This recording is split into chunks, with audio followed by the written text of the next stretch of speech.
Selamat pagi Ibu Imas dan teman-teman, salam sejahtera bagi kita semua. Baiklah, perkenalkan kami dari kelompok 12 yang akan membahas Pancasila sebagai sistem etika. Kelompok kami beranggotakan 3 orang. Perkenalkan, saya Aliugan Rasidi dari Teknik Industri dan rekan-rekan saya Josephine Cynthia Artajelita dari Psikologi dan Kayla Sucining Penggalih dari Psikologi. Baiklah, untuk materi pertama yang akan dibawakan oleh Josephine. Pancasila sebagai nilai-nilai etika. Etika berasal dari bahasa Yunani, ethos yang artinya tempat tinggal yang biasa, padang rumput, kandang, kebiasaan, adat, watak, perasaan sikap, dan cara berpikir. Etika pada umumnya dimengerti sebagai pemikiran filosofis mengenai segala sesuatu yang dianggap baik atau buruk dalam perilaku manusia.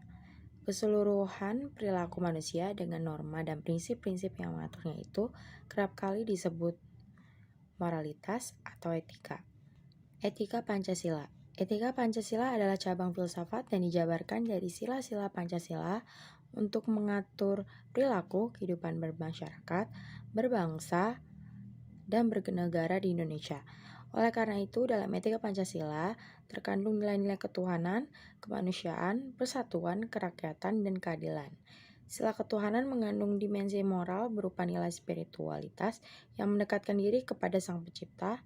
Sila kemanusiaan mengandung dimensi humanus, artinya menjadikan manusia lebih manusiawi, yaitu upaya meningkatkan kualitas kemanusiaan dalam pergaulan antar sesama. Sila persatuan mengandung dimensi nilai solidaritas, rasa kebersamaan, cinta tanah air. Sila kerakyatan mengandung nilai berupa sikap menghargai orang lain, mau mendengar pendapat orang lain. Sila keadilan mengandung dimensi nilai mau peduli atas nasib orang lain, kesediaan membantu kesulitan orang lain. Alasan diperlukannya Pancasila sebagai sistem etika. Pertama, dekadensi moral yang melanda kehidupan masyarakat, terutama generasi muda, sehingga membahayakan kelangsungan hidup bernegara. Kedua, korupsi akan merajalela karena para penyelenggara negara tidak memiliki rambu-rambu normatif dalam menjalankan tugasnya.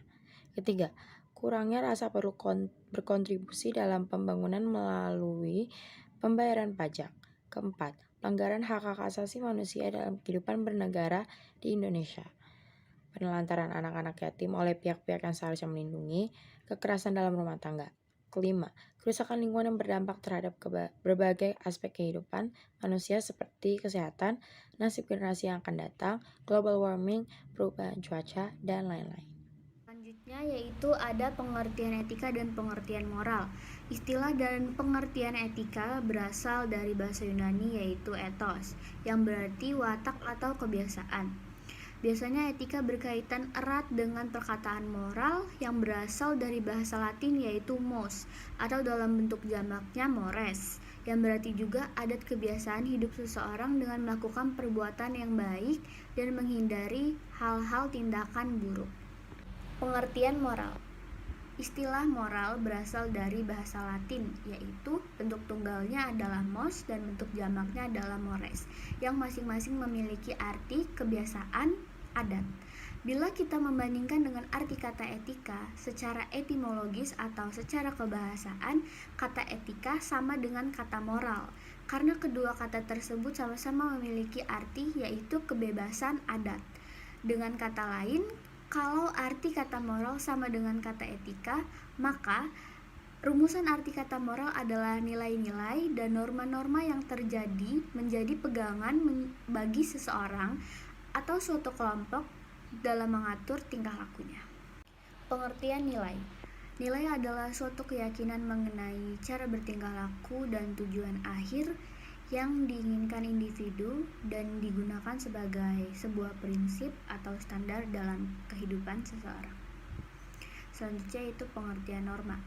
Di dalam kehidupan sehari-hari sering dikenal dengan istilah norma-norma atau kaidah, yaitu biasanya suatu nilai yang mengatur dan memberikan pedoman atau patokan tertentu bagi setiap orang atau masyarakat untuk bersikap, tindak, dan berperilaku sesuai dengan peraturan-peraturan yang telah disepakati bersama.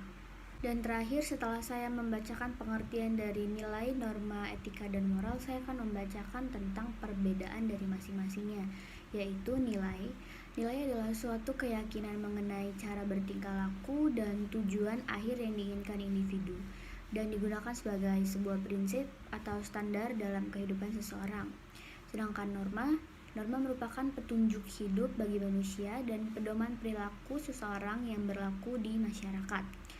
Lalu etika adalah sebuah di mana bagaimana cara utama filsafat yang mempelajari nilai atau kualitas yang menjadi studi mengenai standar dan penilaian moral.